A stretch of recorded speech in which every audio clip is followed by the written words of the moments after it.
Добрый вечер. Лёля у нас фокусница сегодняшним вечером. Мы опять в том же месте, тем же составом. Вот Яночка. Читаем ту же книгу «Гарри Поттер и Орден Феникса». Сегодня будет глава 13. Вечера у Долорес.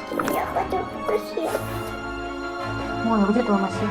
Я не знаю, там иди ищи, я не знаю. Ужин в большом зале не доставил Гарри в тот день большого удовольствия. Весть о его перебранке с Амбридж распространилась исключительно быстро даже по меркам Хогвартса. Пока он сидел за столом между Роном и Гермионой, до него повсюду долетали шепотки. Забавно было, что шепчущиеся, похоже, считали, если Гарри слышит, тем лучше. Можно подумать, они надеялись, что он снова выйдет из себя и примется кричать, и тогда они получат его историю из первых рук. Он говорит, что видел, как Седрика Диггори убили. По его словам, выходит, что он дался, сами знаете с кем. Да брось ты. Кому он мозги хочет запудрить? Но не надо. Я вот чего не могу взять в толк, сказал Гарри нетвердым голосом, положив нож и вилку, которые ему трудно было держать. Так дрожали руки. Почему они все, как один, поверили этой истории 2 месяца назад, когда услышали ее от Дамблдора? Дело вот в чем, Гарри. Я совсем не убеждена, что они даже тогда ей поверили, мрачно проговорила Гермиона. Слушайте, пошли отсюда. Она тоже положила нож и вилку, стукнув ими по столу. Рон с тоской, посмотрев на недоеденный кусок яблочного пирога, последовал ее примеру. Пока они шли из зала, все смотрели на них. «Как это ты не убеждена, что они поверили Дамблдору?» – спросил Гарри Гермиону, когда они поднялись на площадку 2-го этажа. «Ты не до конца понимаешь, как обстояли дела после того, что с тобой случилось», – тихо сказала Гермиона. «Ты появляешься посреди лужайки с телом Седрика.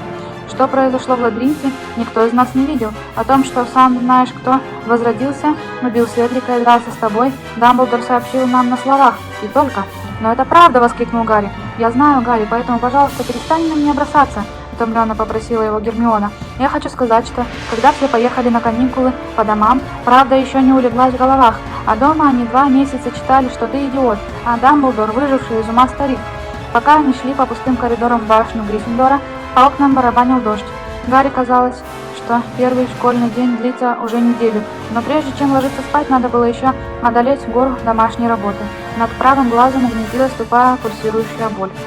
Когда они свернули к портрету полной дамы, Гарри посмотрел в мокрое от дождя окно на темный луг. В хижине Хагрида огонь по-прежнему не горел. «Мимбулус Мимблетония», — сказала Гермиона, не дожидаясь вопроса полной дамы. Портрет распахнулся, и друзья полезли в проем. Общая гостиная была почти пуста. Мало кто успел к этому времени покончить с ужином.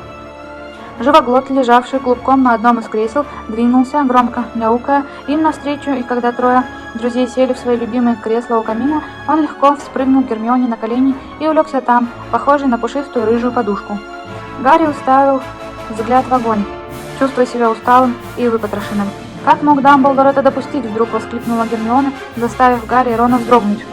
Живоглот с обиженным видом соскочил с ее колен. Она с такой яростью стукнула кулаками по мягким подлокотникам кресла, что из чего посыпались кусочки подкладки. Как он мог позволить этой ужасной тетке нас учить? Да еще в год, когда нам сдавать сов.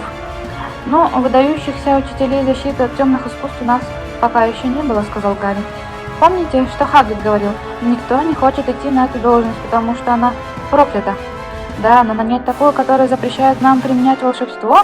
Что Дамблдор делает?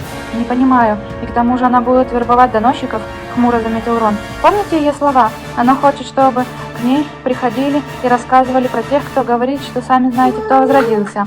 Я хочу кушать. «Нет, надо было, дорогая, кушать, когда я кормила. Или когда хотя бы спрашивала тебя, хочешь ли ты сосиску?» «Яна. Хочешь кушать, иди и кушай. Там фрукты еще есть на столе».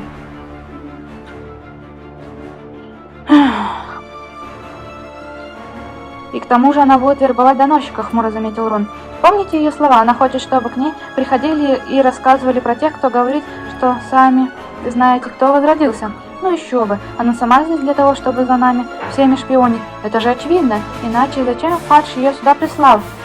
Резким тоном сказала Гермиона. «Только не начинайте опять спорить», — обессиленно промолвил Гарри, когда Рон открыл рот, чтобы ответить. «Ой, мы просто займемся домашней работой, это хотя бы скинем».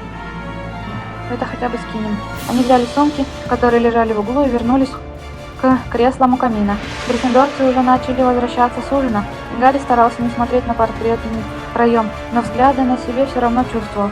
«Давай сперва со Снегом разберемся», — предложил Рон, обмакнув перо в чернила. «Свойства лунного камня и его использование в зельеварении», — бормотал он, выводя эти слова вдоль верхней кромки пергамента. «Так...» — он подчеркнул заголовок и с надеждой посмотрел на Гермиону. «Ну и какие же свойства лунного камня и как он используется в зельеварении?» Но Гермиона не слушала его. Она смотрела в дальний угол гостиной, где сидел теперь Фред, Джордж и Ли Джордан, окруженные невинного вида первокурсниками, которые все до единого жевали нечто, взятое, судя по всему, из большого бумажного пакета в руках у Фреда.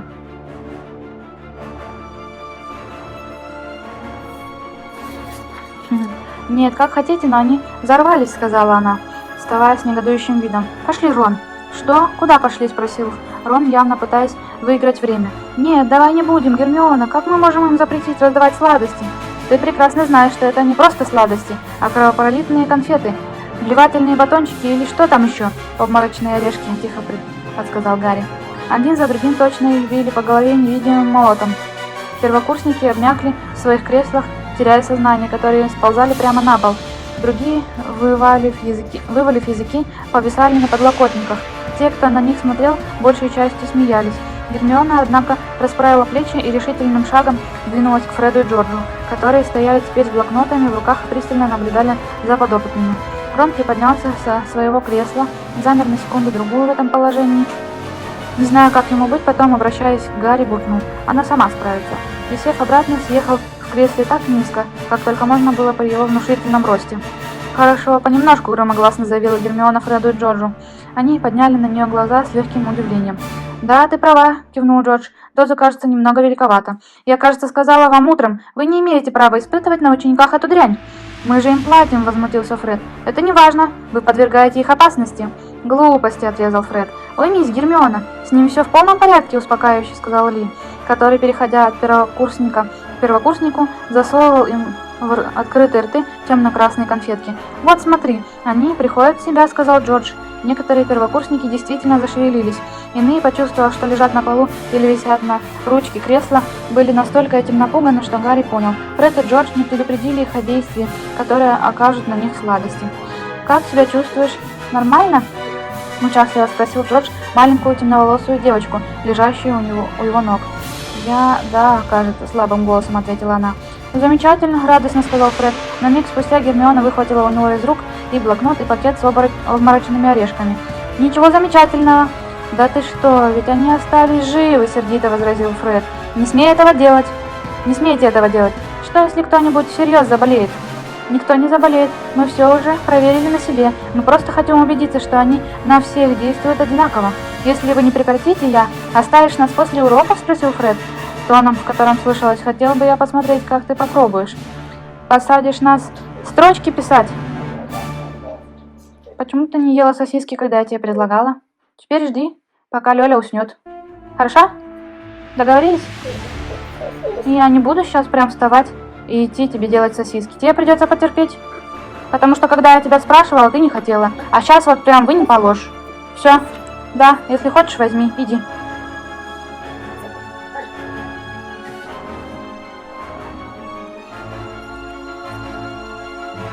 «Посадишь нас строчки писать?» — ухмыльнулся Джордж.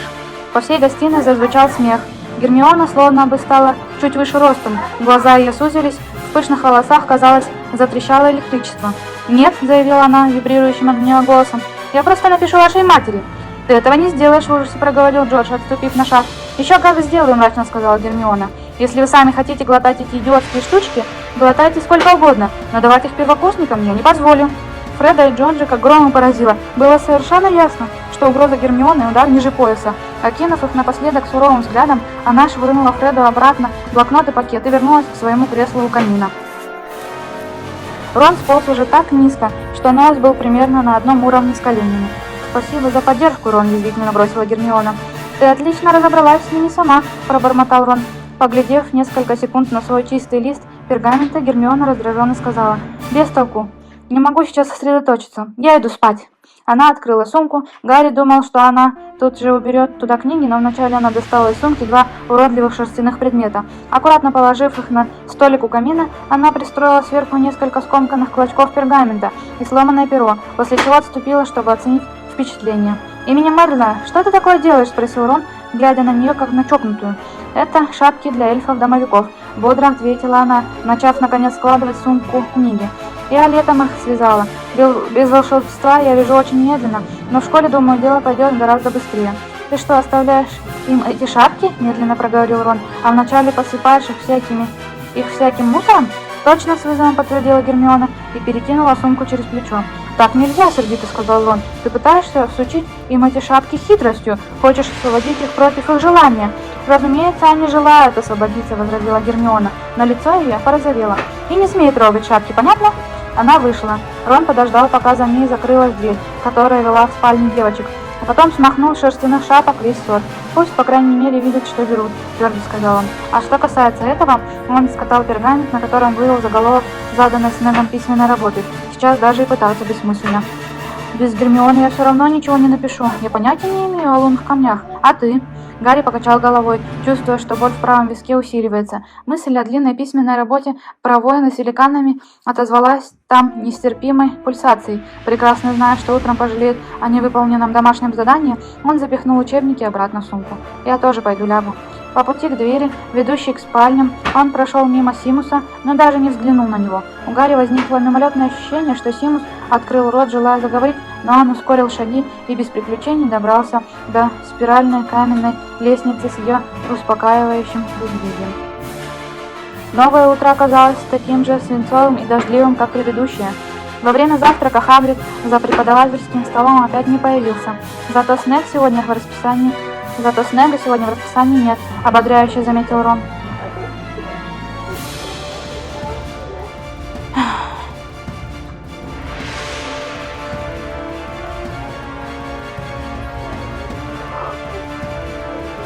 Гермиона широко зевнула и налила себе кофе. Чем-то она была слегка обрадована. И когда Рон спросил, чем именно, она ответила: «Шапок уже нет». Такое впечатление, что эльфы-домовики все же хотят свободы. «Не знаю», едко сказал Рон. «Яна, но я же тебе предлагала кушать. Надо было тогда соглашаться, когда предлагала, а не сейчас, когда я уже занята. Хорошо? Теперь тебе придется подождать. Потом я тебе сделаю покушать, хорошо?» Я хочу что-нибудь покушать. Ты же планшет пока смотрела. Иди посмотри пока планшет, пожалуйста, Яна. Я хочу что-нибудь. Я знаю, что ты хочешь что-нибудь кушать именно тогда, когда я читаю книгу. Но тебе придется подождать.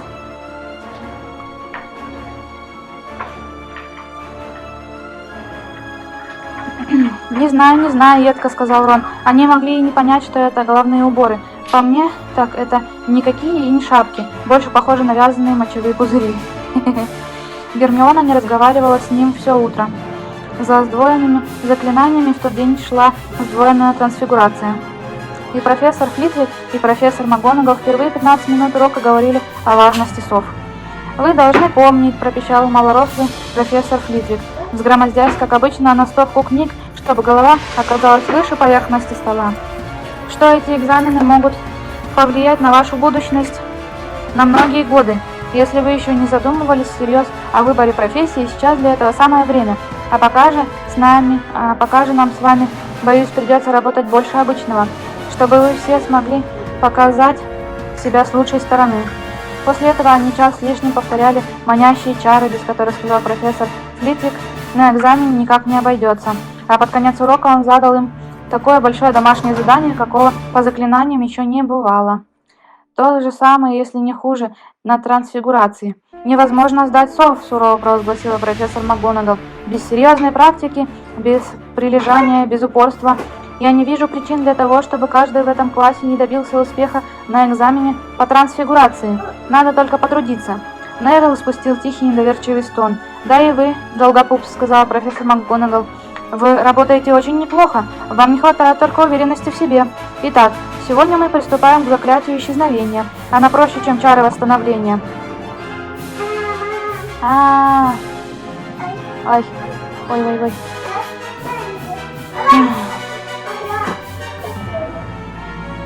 Она проще, чем чары восстановления. который вам предстоит систематически изучать только при подготовке к жаба. Но оно принадлежит к числу труднейших актов волшебства из всех, что входит в программу пасов. Она сказала сущую правду. Для Гарри заклятие исчезновения оказалось чрезвычайно трудным. До конца сдвоенного урока ни ему, ни Рону так и не удалось заставить исчезнуть улитку, хотя Рон оптимистически заявил, что его улитка, кажется, стала чуточку бледнее, а вот Гермиона со своей улиткой успешно справилась уже с третьей попытки, заработав для Гриффиндора 10-очковую премию от профессора МакГонагал. Она единственная не получила домашнего задания, всем остальным было велено отрабатывать чары вечером и готовиться к завтрашнему новому сражению с улиткой. В легкой панике из-за горы домашней работы, которая перед ними высилась, Гарри и Рон провели большую перемену в библиотеке, где читали об использовании лунного камня в зельеварении. Все еще сердитая на Рона из-за пренебрежения к ее шерстяным шапкам, Гермиона к ним не присоединилась. С начала урока ухода за магическими существами у Гарри уже опять болела голова. День немного разгулялся, было прохладно и ветрено, и пока...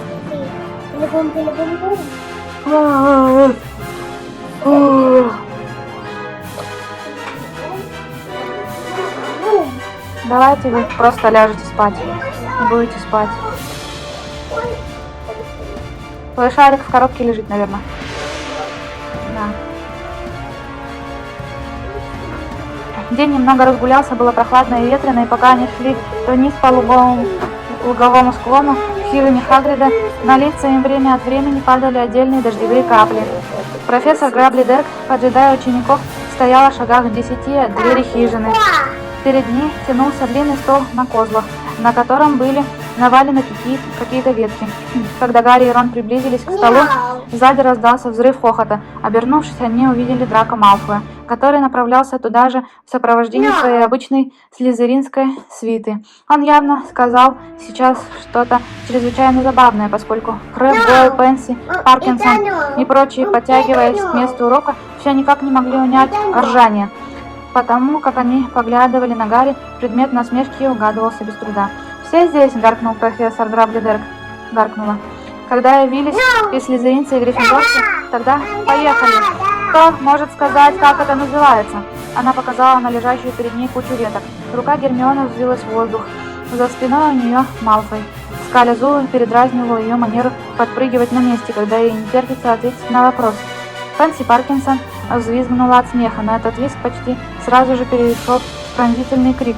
Веточки на столе подскочили, стали торчком и оказались крохотными деревянными существами, похожими на пикси, с коричневыми шишковатыми ручками и ножками, с двумя отросточками, пальчиками на конце каждой ручки, со смешными полосками, покрытыми подобием коры, личиками, на каждом из которых блестели карие клопиного цвета глазки. «О-о-о!» — воскликнули Парвати и Лаванда, чем изрядно раздосадовали Гарри. Можно подумать, Хагрид никогда не показывал им ничего впечатляющего. Да, конечно, Флобер, черви были чуточку скучноваты, но про саламандр и гипогрифов этого не скажешь, а соплохвосты — это уж и вовсе интереснейшие существа. «А ну-ка, девочки, потише!» — скомандовал профессор Грабли-Дерк. Она бросила живым палочкам горсть какой-то коричневой крупы, и они тут же набросились на пищу. «Итак, кто мне скажет, как они называются?» «Мисс Грейнджер, лукотрусы», — ответила Гермиона. «Это лесные сторожа живут обычно на деревьях, чья древесина идет на волшебные палочки». «5 очков Гриффиндору», — объявила профессор Грабли-Дерк. «Да, это лукотрусы. И, как правильно сказала мисс Грейнджер, они чаще всего живут на деревьях тех пород, что ценятся изготовителями волшебных палочек. Кто-нибудь знает, чем они питаются?» «Мокрицами», — выпалила Гермиона, и Гарри стало понятно почему-то, что он принял за коричневую крупу «движется», и яйцами феи-светляков, если могут их раздобыть. «Очень хорошо, еще 5 очков. Итак, если вам нужна древесина или листва дерева, на котором обитает лукотрус, следует запастись порцией мокриц, чтобы отвлечь или успокоить его. На вид они безобидны, но если их разозлить, они пытаются выколоть человеку глаза пальцами, которые, как вы видите, очень острые и опасны для глазных яблок. А теперь подходите ближе, берите мокрицы локотрусов 1 на 3 и изучайте их поподробнее. До конца урока каждый из вас должен зарисовать локотрусы и пометить на рисунке все части тела. Ученики толпой двинулись к столу. Гарри нарочно обогнул его, чтобы оказаться рядом с профессором Грабли-Дерк. «А где Хагрид?» – спросил он ее, пока все выбирали локотрусов. «Не ваша забота», – жестко сказала профессор Грабли-Дерк.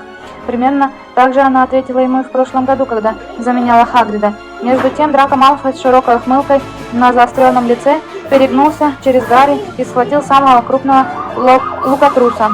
«Не исключено», — сказал Малфой вполголоса, так что слышать мог только Гарри, что эта безмозглая арятина здорово покалечилась. «Заткнись, а то я тебя покалечу так, что своих не узнаешь», — проговорил Гарри краем рта.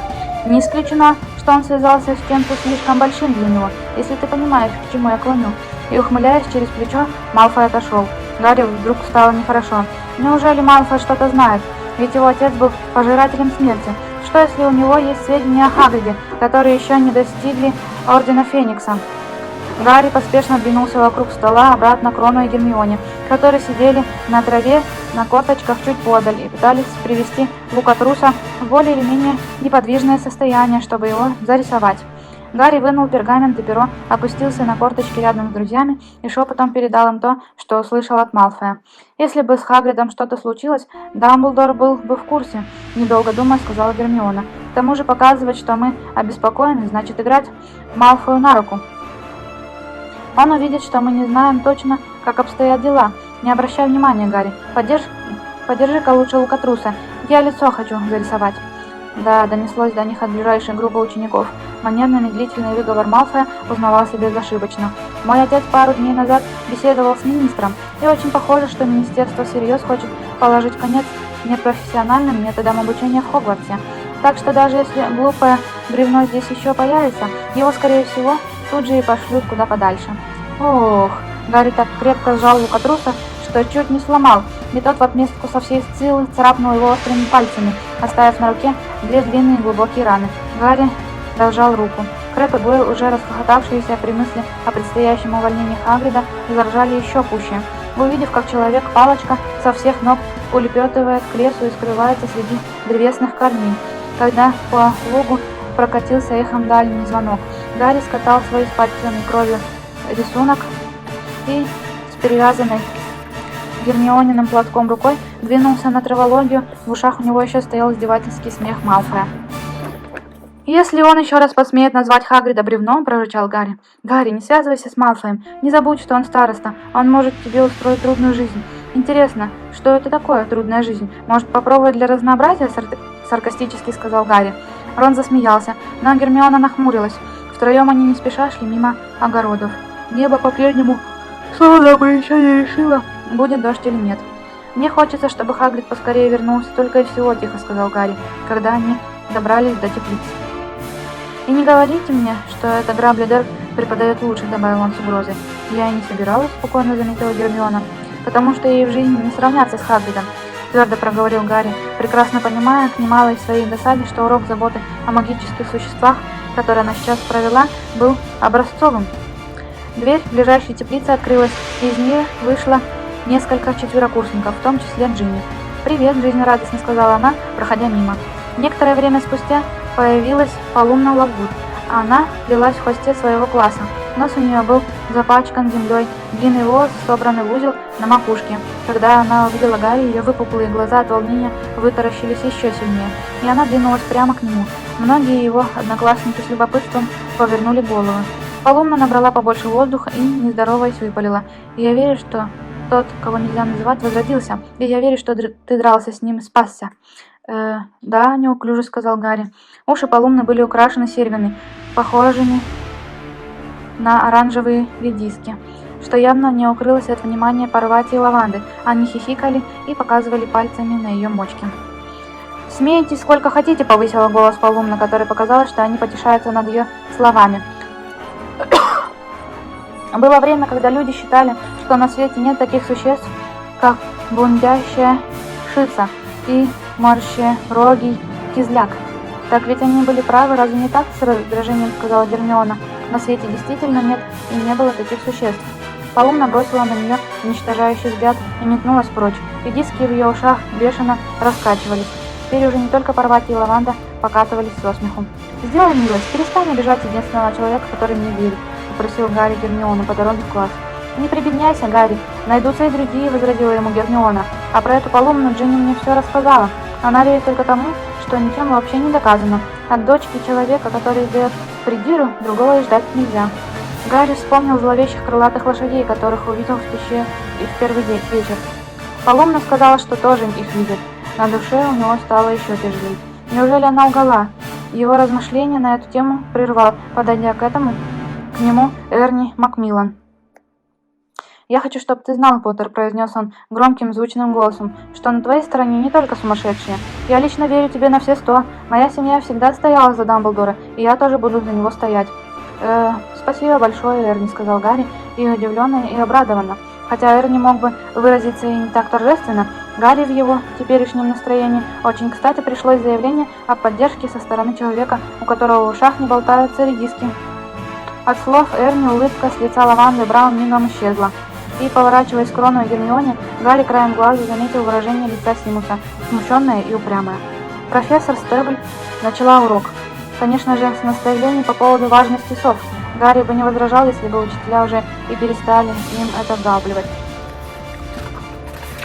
Стоило ему вспомнить, сколько задавали на дом, как внутренности словно скручивало жгутом. Это ощущение было особенно сильным в конце урока, когда Стебль задала очередную письменную работу. Утомленные и крепко пахнущие драконьим навозом, который был любимым удобрением профессора Стебль, гриффиндорцы потянулись обратно в замок. Разговаривали мало. Позади был еще один трудный день.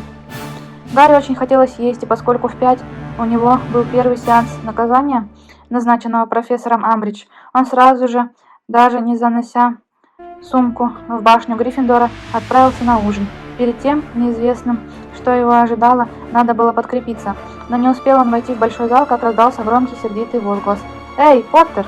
«Что еще?» – устало пробормотал он и, обернувшись, увидел Анджелину Джонсон, которая, похоже, была вне себя от гнева. «Я тебе сейчас объясню, что еще», – сказала она, и, двинувшись прямо к нему, жестко ткнула его в грудь пальцем. «Как это ты ухитрился заработать наказание на 5 вечера в пятницу?» «Что?» – спросил Гарри. «Не по... Ах, да, вратарские испытания». «Вспомнил?» – возмущенно крикнула Анджелина. «Я же говорила, что мне нужна вся команда, что я хочу просмотреть, как пишется новый игрок. Разве ты не знаешь, что я специально заказала на это время поле? А теперь ты вздумал уклониться?» «Ничего я не вздумал», — возразил Гарри, обиженный этой явной несправедливостью. «Меня наказала Амбридж, потому что я сказал правду про сама знаешь кого». «Ну так иди теперь к ней и проси освободить тебя в пятницу», — яростно потребовала Анджелина. «Как будешь ее уговаривать, меня не касается. Можешь, если хочешь, сказать ей, что сам знаешь кто, плод твоего воображения. Но в пятницу изволь быть». Она резко повернулась и унеслась прочь. «Знаете что?» — сказал Гарри Рону и Гермионе, когда они вошли в большой зал. «Надо бы узнать в Падлмир Юнайтед, не погиб ли Оливервуд на тренировке». В Анджелину, похоже, вселился его дух. «Ну и какие, по-твоему, шансы, что Амбридж отпустит тебя в пятницу?» — скептически спросил Рон, когда они сели за стол Гриффиндора. «Меньше, чем нулевые», — мрачно ответил Гарри, положив себе бараньи отбивные и взявшись за еду. «Но попытаться-то можно. Чем я рискую? Предложу, к примеру, 2 дополнительных наказания, потом отбыть». Он пожевал и проглотил кусок картошки, потом добавил: «Хорошо бы она сегодня не слишком меня задержала. Нам же надо написать 3 письменные работы, отрабатывать заклятие исчезновения для МакГонагал, найти контуры заклятия для Флитвика, дорисовать Лукатруса и начать этот дурацкий дневник сновидений для Трелони». Рон застонал и почему-то поднял глаза к волшебному потолку. «И кажется, собирается дождь». «При чем тут дождь, когда мы говорим о домашней работе?» — скинула брови Гермиона. «Ни при чем», — быстро ответил Рон, но уши у него покраснели. Без 5 Гарри попрощался с друзьями и пошел на 4-й этаж в кабинет Амбридж. Когда он постучал, она сахарным голоском откликнулась: «Входите». Он осторожно пошел... Ага, именно так, как ты сказала. Он осторожно вошел, оглядываясь по сторонам. Он помнил этот кабинет при каждом из 3 его прежних владельцев. Когда его занимал Златопуст Локонс, стены были оклеены его портретами. Придя к Люпину, почти наверняка можно было увидеть какое-нибудь диковинное темное существо в клетке или аквариуме. При самозванце, выдававшем себя за Грюма, Кабинет был набит разнообразными инструментами и приспособлениями для раскрытия тайных козней. Теперь, однако, кабинет изменился до неузнаваемости. На все поверхности были наброшены ткани, кружевные или обычные. Стояло несколько ваз с засушенными цветами, каждая на своей салфеточке, а на одной из стен висела коллекция декоративных тарелочек с яркими цветными котятами, которые различились, помимо прочего, повязанными на шее бантиками. Котята были такие мерзкие, что Гарри ошеломленно пялился на них и пялился, пока профессор Амбридж снова не заговорила. «Добрый вечер, мистер Поттер». Гарри вздрогнул и обернулся. Он почему не сразу ее заметил, что ее мантия с ярким цветочным узором уж слишком хорошо гармонировала со скатертью на письменном столе. «Добрый вечер, профессор Амбридж», — деревянным голосом отозвался Гарри. «Ну что ж, садитесь», — сказала она, показывая на маленький столик. Явно дожидаясь Гарри, лежал «Ну что ж, садитесь», — сказала она, показывая на маленький столик, покрытый кружевной скатертью, у которого она заранее поставила стул с прямой спинкой. На столике, явно дожидаясь Гарри, лежал чистый пергамент. «Гарри», — сказал Гарри, не двигаясь. «Профессор Амбридж, прежде чем мы начали, я хочу попросить вас об одолжении». Ее выпуклые глаза сузились. «Я вас слушаю. Видите ли, я вхожу в команду Гриффиндора по квиддичу. В пятницу в 5 часов я должен быть на испытаниях кандидатов во вратари, и я подумал, может быть, вы освободите меня на этот вечер от наказания. Я тогда отбуду его в другой день». Задолго до того, как он кончил, ему было ясно, что ничего не выйдет. «Ну что вы», — сказала Амбридж, улыбаясь так широко, словно только что проглотила на редкость точную муху. «Нет, что вы, мистер Поттер, вы наказаны за распространение скверных и вредных историй в целях саморекламы, и никто не будет ради вашего удобства ничего переносить. Нет, вы явитесь сюда в 5 часов и завтра, и послезавтра, и в пятницу. Все ваши наказания пройдут как намечено. Будет совсем неплохо, если вам придется пропустить то, от чего вы не хотели бы отказываться. Это сделает урок, который я намерена вам преподать, еще более поучительным». Гарри почувствовал, как кровь приливает к голове, в ушах застучало молотком. Он в целях саморекламы рассказывает скверные и вредные истории? А если там моя нога будет, Яна? Ты тоже будешь по ней ездить?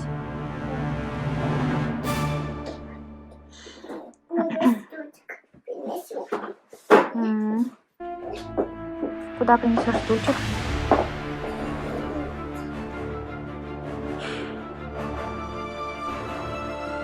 Она смотрела на него, слегка склонив голову на сторону, и по-прежнему широко улыбалась, как будто в точности знала, о чем он думает, и хотела посмотреть, начнет он снова кричать или нет. Сделав колоссальное усилие, Гарри отвел от нее взгляд, уронил сумку на пол около стула с прямой спинкой и сел на него. «Ну вот», — ласково сказала Амбридж, — «мы уже лучше владеем собой, не правда ли? Теперь, мистер Поттер, вы напишите для меня некоторое количество строк. Нет, не вашим пером», — добавила она, когда Гарри потянулся к сумке. «Вы воспользуетесь моим пером, специальным. Вот, пожалуйста». Она протянула ему черное перо, длинное и тонкое, с необычно острым кончиком. «Я попросила бы вас написать. Я не должна лгать», — мягко сказала она. «Сколько раз?» — спросил Гарри, довольно убедительная метливая вежливость. «Столько, сколько понадобится, чтобы смысл впечатался», — ласково ответила Амбридж. «Приступайте». Она отошла к своему столу, села и склонилась над стопкой пергаментов, которые, скорее всего, были сданными на проверку письменными работами. Гарри приподнял острое черное перо, но понял, что кое-чего не хватает. «Вы не дали мне чернил», — сказал он. «О, чернила вам не понадобятся», — заверила его профессор Амбридж. «Я крохотнейшей смешинкой в голосе». «С крохотнейшей». «Я когда читаю, дам тебе покушать».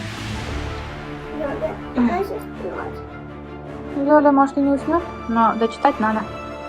Я же записываю. Записываешь? Да, вот на видео. И тебя записываю, и Лёлю записываю.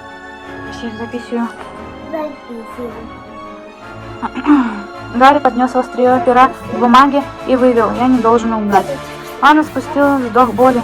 Слова, появившиеся на пергаменте, были написаны чем-то ярко-красным. Те же слова возникли и на тыльной стороне его правой руки, будто поведенные скальпелем, но не успела он отвести взгляда от свежих надрезов, которые затянула гладкой кожей. Осталась лишь небольшая краснота. Гарри оглянулся на Амбридж. Она смотрела на него, растянув в улыбке большой жабий рот. «Да-да?» «Нет, ничего», — тихо сказал Гарри. Он снова посмотрел на пергамент, поднес к нему перо второй раз. Написал: «Я не должен лгать». И опять почувствовал жгучую боль в руке. Вновь слова были вырезаны на коже, и вновь надрезы затянулись секунды спустя. И так пошло дальше. Раз за разом Гарри выводил на пергаменте эти слова, выводил, как ему стало понятно, не чернилами, а собственной кровью. Раз за разом невидимый скальпель вырезал эти слова на его коже, которая потом затягивалась, но только до того момента, как он опять касался пером пергамента. За окном кабинета Амбридж стало темно. Гарри не спрашивал ее, когда это кончится. Он ни разу даже не поглядел на часы. Он знал, что она смотрит на него, дожидаясь признаков слабости, и не собирался их выказывать. Пусть даже придется просидеть тут всю ночь, спарывая этим пером собственную руку. «Подойдите сюда», — сказала она наконец. По его ощущению прошло несколько часов. Он встал. Правую кисть сильно соднила. Опустив на нее взгляд, он увидел, что надрезы затянулись, но кожа всюду красная, воспаленная. «Дайте руку», — промолвила профессор Амбридж. Он протянул ей руку. Она взяла ее в свою. Когда она дотронулась до него толстыми пальцами-обрубками, на которые были надеты уродливые старомодные перстни, он с трудом подавил судорогу. «Увы, увы, увы. Результаты пока скромные», — сказала она, улыбаясь. «Что ж, продолжим завтра вечером. Не так ли? Можете идти». Гарри без единого слова вышел из кабинета. В школе было совершенно безлюдно. Наверняка уже перевалило за полночь. Он медленно двинулся по коридору, но, повернув за угол, зная, что отсюда она уже не услышит шагов, бросился бежать. У него не осталось сил ни на отработку заклятия исчезновения, ни на дневник сновидений, ни на изображение лукатруса, ни на письменные работы. Утром он не пошел завтракать, чтобы накатать по-быстрому для прорицаний, которые шли первым уроком, пару фальшивых сновидений. Что странно, компанию ему составил взъерошенный Рон. «Вечером-то что тебе помешало?» — спросил Гарри друга, чей взор дико блуждал по стенам гостиной в поисках вдохновения. Рон, который крепко спал, когда Гарри вернулся вчера от Амбридж, пробормотал, что делал другое, и, низко склонившись над пергаментом, нацарапал несколько слов. «Ладно, сойдет», — сказал он, захлопывая дневник. «Написал, что мне приснилось, будто я покупаю новые ботинки. Вряд ли она отсюда что-нибудь этакое сможет вывести». Вдвоем они быстро зашагали в Северную башню. «А как у Амбридж? Что она заставила тебя делать?» Поколебавшись долю секунды, Гарри ответил: «Строчки писать». «Значит, ничего такого страшного?» — спросил Рон. «Да, ничего», — сказал Гарри. «Кстати, вспомнил сейчас. Отпустит она тебя в пятницу?» «Нет», — сказал Гарри. Рон издал сочувственный стон. День для Гарри опять выдался скверный. Не отработав заклятие исчезновения, он в результате оказался одним из худших на трансфигурацию. Всю большую переменную ему пришлось потратить на дорисовку лукатруса. А между тем МакГонагал, Драдли, Дерка и Синистра задали им новые домашние задания, выполнить которые вечером у него не было никаких шансов из-за наказания, наложенного Амбридж. В довершение всего Анджелина Джонсон за ужином снова его поймала и, узнав, что он все-таки не сможет в пятницу прийти на вратарские испытания, сказала, что разочарована его отношением к делу и что игрок, который хочет остаться в команде, должен ставить тренировки выше всего остального. «Я наказан, ясно тебе или нет?» – заорал Гарри ей в спину, когда она зашагала прочь. «Ты думаешь, что отчет этой старой жабы мне приятнее, чем играть в квиддич? По крайней мере, это строчки, ничего больше», – попыталась утешить его Гермиона, когда он опять опустился на свое место за столом и поглядел на бифштекс и пирог с почками, которых ему уже не хотелось доедать. «Не такое уж страшное наказание». Гарри открыл рот, потом закрыл его и кивнул. Он не вполне понимал, почему утаивает от Рона и Гермионы, что произошло в кабинете Амбридж. Знал только, что не хочет видеть ужас на лицах друзей, что от этого ему стало бы еще хуже, еще труднее. И вдобавок он смутно чувствовал, что это должно остаться между ним и Амбридж, что идет их личное состязание воль, и он намерен был лишить ее удовольствия узнать, что он жаловался. «Сколько домашней работы? Это просто немыслимо», — несчастным голосом сказал Рон. «Не понимаю, почему ты вчера вечером ничего не сделал?» — спросила его Гермиона. «Где ты был, кстати?» «Я был, прогуляться ходил», — уклончиво ответил Рон. У Гарри возникло отчетливое ощущение, что не ему одному есть что скрывать. Второй вечер у Амбридж прошел не лучше, чем первый. Кожа на тыльной стороне руки раздражалась теперь быстрее и очень скоро покраснела и воспалилась. Вряд ли, подумал Гарри, она долго будет раз за разом так хорошо заживать. Скоро слова врежутся ему в руку, и Амбридж, видимо, будет удовлетворена. Тем не менее, он не позволил себе даже вздохнуть от боли и за все время она опять отпустила его только после полуночи. Не произнес ни слова. Не ушиблась? Нормально? Ну давай, вставай тогда. Маленькая. Что ты хочешь? Я знаю, Янчик, надо дочитать эту главу. 4 страницы еще осталось. 4 листа, точнее. Так.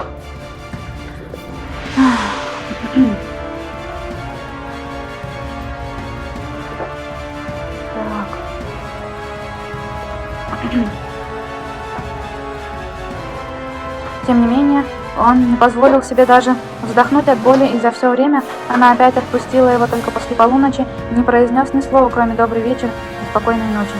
Домашним заданием, однако, положение уже было отчаянное, и, вернувшись в Гриффиндорскую гостиную, он хоть и устал до предела, не пошел спать, а открыл учебники и принялся за письменную работу о лунном камне, который задал им Снегг. Кончил к половине 3 ночи. Он знал, что написал не ахти как хорошо, но делать было нечего. По крайней мере, он сдаст хоть что-то, иначе не миновать нового наказания, на этот раз от Снегга. Затем он кое-как нацарапал ответы на вопросы МакГонагал, накатал что-то насчет правильного обращения с локотрусами для Крадли Дерк, с трудом доковылял до кровати, рухнул на нее, не раздеваясь, и мгновенно заснул. Четверг прошел в тумане неимоверной усталости. Хорошо, я тебе почищу морковку попозже. Потом. Нет, Яночка, надо дочитать книгу. Яна, у тебя там планшет есть, иди посмотри пока его. Я все понимаю, Янчик, но надо было раньше об этом думать. Не тогда, когда ты смотрела мультик и бегала с Лёлей, играла.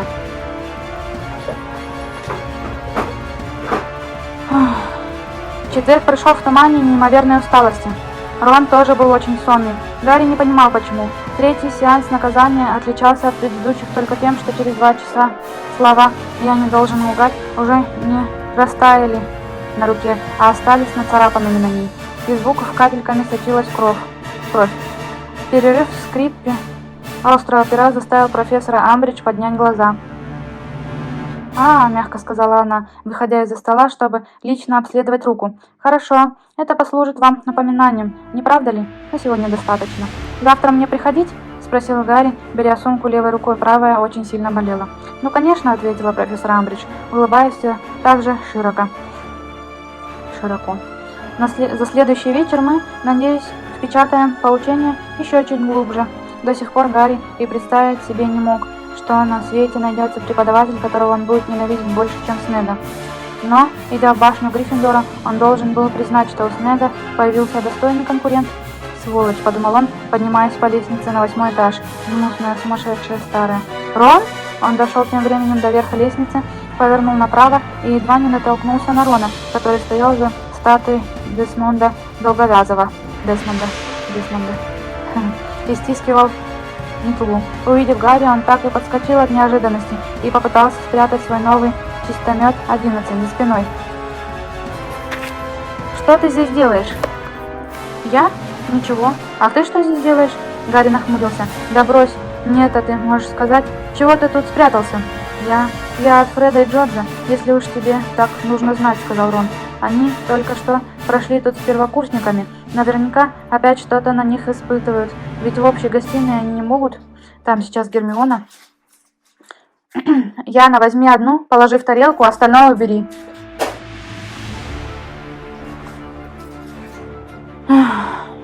«Одну положи в тарелочку, а остальное убери, а то растает».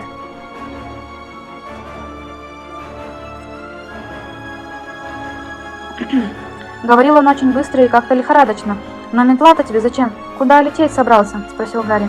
Ну хорошо, скажу, только не смейся, ладно?»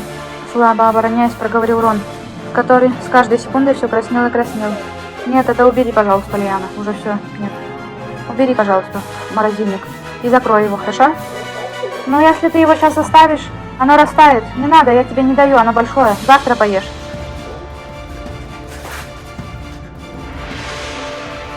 «Я подумал, может, теперь, когда у меня приличная метла, меня возьмут вратарем в команду Гриффиндора? Ну вот, давай, смейся». «Никакого смеха», — сказал Гарри. Рон моргнул. Отличная идея. Просто здорово будет, если ты попадешь в команду. Ни разу не видел, как ты играешь вратарем. Хорошо играешь?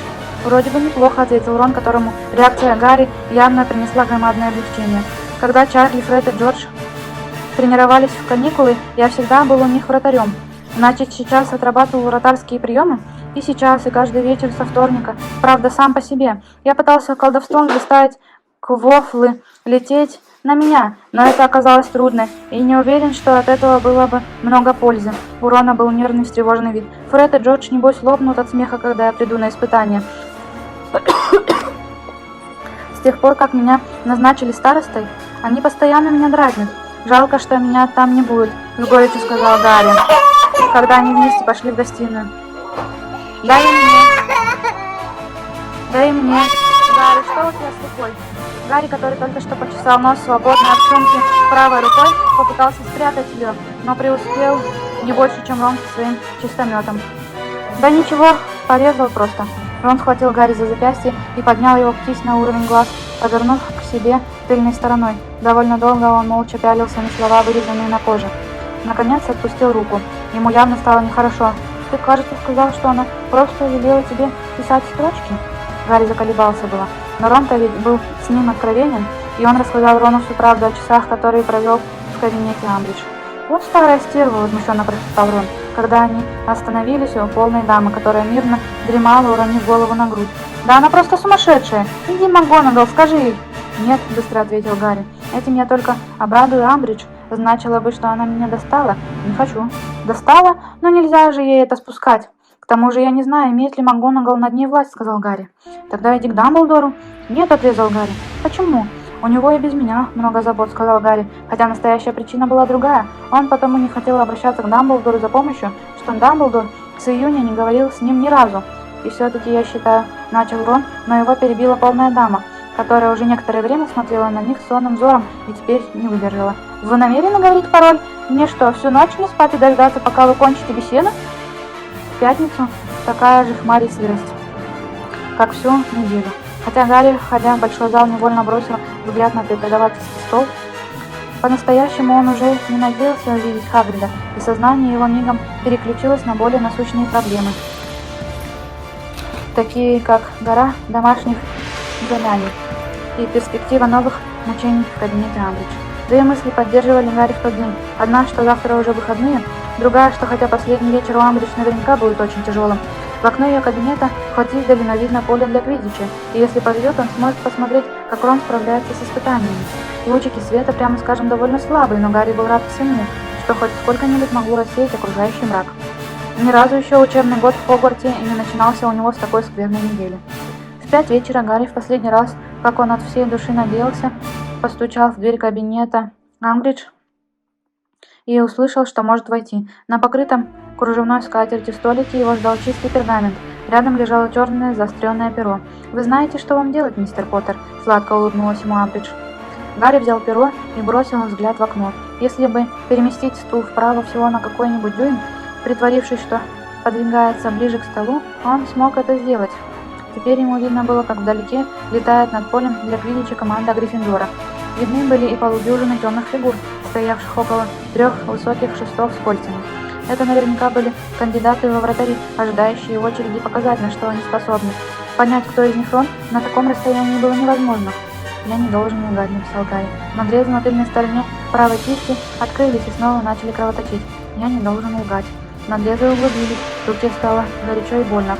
«Я не должен лгать». По запястью потекла кровь. Он еще раз улучил момент и посмотрел в окно. Кто бы ни защищал сейчас кольца, он делал это из рук вон плохо. За те считанные секунды, что Гарри осмелился глядеть, Кэти Белл забросила мяч дважды. Всей душой, надеясь, что в роли вратаря выступает не Рон, он перевел взгляд на закапанный кровью пергамент. «Я не должен лгать. Я не должен лгать». Он поднимал глаза всякий раз, когда ситуация казалась благоприятной. Когда, например, он слышал скрип пера Амбридж или шорох выдвигаемого ящика стола. Третий из испытуемых выглядел сносно. Четвертый ужасный, пятый уклонился от Бладжера. Очень хорошо, но тут же пропустил легкий мяч. Сумерки за окном быстро сгущались, и Гарри не знал, сможет ли разглядеть 6-го и 7-го. «Я не должен лгать. Я не должен лгать». Уже весь пергамент был алый. от крови из руки, которая очень сильно болела. Когда Гарри опять поднял голову, уже совсем стемнело, и на поле для квиддича ничего не было видно. «Давайте-ка мы с вами взглянем. «Усвоили ли вы урок?» – прозвучал через полчаса мягкий голос Амбридж. Она подошла к нему и протянула короткопалую с перстнями ладонь. Он подал ей руку, и она стала рассматривать слова, врезавшиеся в кожу. И тут его полоснула новая боль уже не в руке, а в шраме на лбу. Одновременно возникло очень странное ощущение где-то под ложечкой. Лёля, Лёжа даже фокусничает. Покажи.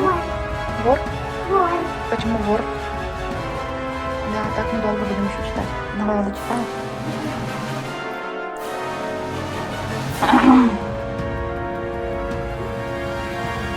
Одновременно возникло очень странное ощущение где-то под ложечкой. Он выдернул руку и вскочил, глядя на Амбридж во все глаза. Она смотрела на него, растягивая в улыбке широкий дряблый рот. «Больно, не так ли?» – мягко сказала она. Он не ответил. Сердце стучало очень сильно и быстро. Что она имеет в виду? Израненную руку или то, что он почувствовал сейчас во лбу? «Что ж, я полагаю, вы получили необходимое внушение, мистер Поттер. Можете идти». Он схватил сумку и как мог быстро вышел из кабинета. «Спокойно», — говорил он себе, взбегая по лестнице, — «спокойно. Это вовсе не обязательно значит то, что ты думаешь». «Мимбулус мимблетония», — выдохнул он перед портретом полной дамы, и тот в очередной раз распахнулся перед ним. В гостиной его встретил радостный вопль. Рон, сияя и обливаясь сливочным пивом, бросился к нему бегом с кубком в руке. «Гарри, я сумел, я в команде, я вратарь!» «О, что, ух ты, классно!» — сказал Гарри, пытаясь изобразить улыбку. Сердце между тем по-прежнему колотилось, рука кровоточила и в ней мучительно пульсировала. «Вот, хлебни сливочного пива!» Рон сунул ему бутылку. «Я все никак поверить не могу. А куда Гермиона делась?» «Здесь она, здесь», — успокоил его Фред, тоже попивавший сливочное пиво, и показал на кресло у камина. Сидевшая в нем Гермиона задремала. Кубок у нее в руке опасно наклонился. «Когда узнала, сказала, что рада», — сообщил Рон, уже не таким торжествующим тоном. «Пусть поспит», — торопливо сказал Джордж. И чуть погодя Гарри заметил у нескольких собравшихся вокруг первокурсников явные следы недавнего кровотечения из носа. «Рон, иди сюда, посмотрим, годится ли тебе старая игровая мантия Оливера?» Позвала его Кэти Белл. «Можно будет убрать его фамилию и поставить твою».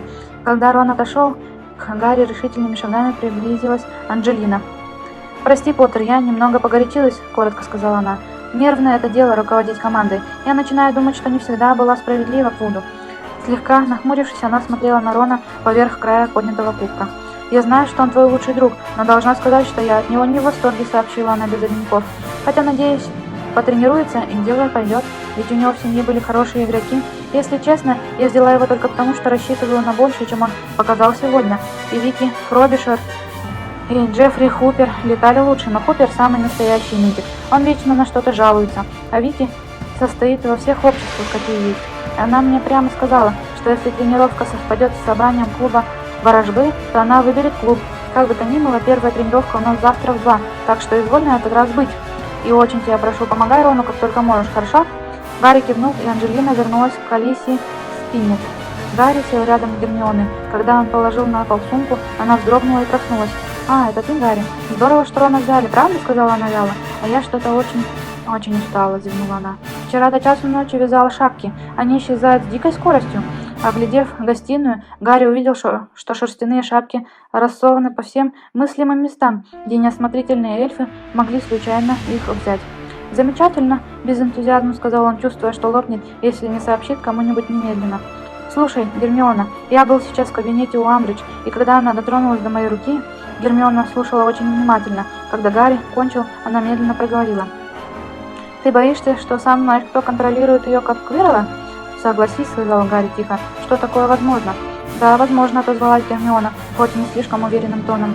«Но я не думаю, что он владеет Амбридж, как владел Квирлом, ведь он вполне живой сейчас, у него есть собственное тело, и ему не нужно вселяться в кого-то другого. Я скорее могу допустить, что он держит ее под заклятием Империус». Некоторое время Гарри смотрел как Фред, Джордж и Ли Джордан жонглируют пустыми бутылками из-под сливочного пива. Потом Гермиона сказала: «Но ведь шрам у тебя может теперь заболеть даже, когда никто тебя не трогает. И помнишь, как это объяснил Дамблдор? Причина в том, что чувствует в этот момент Сам знаешь кто. Я хочу сказать, что, может быть, это и не связано с Амбридж. Может быть, это просто случайное совпадение. Она сволочь, отрезал Гарри. Гнусная сволочь. Да, она ужасная, но...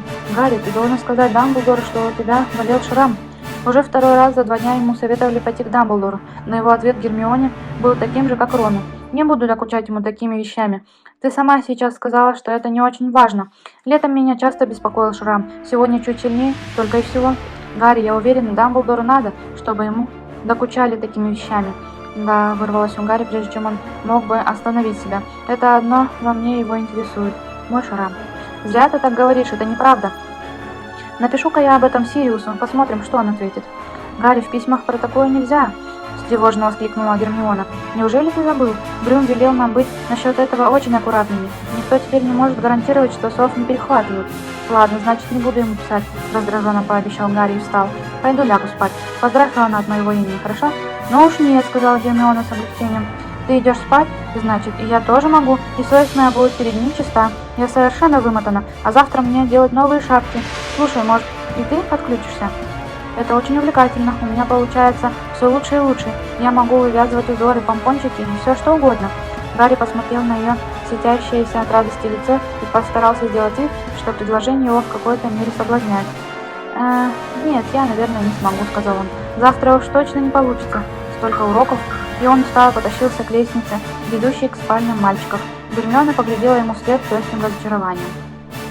Вот, наконец-то мы дочитали эту главу.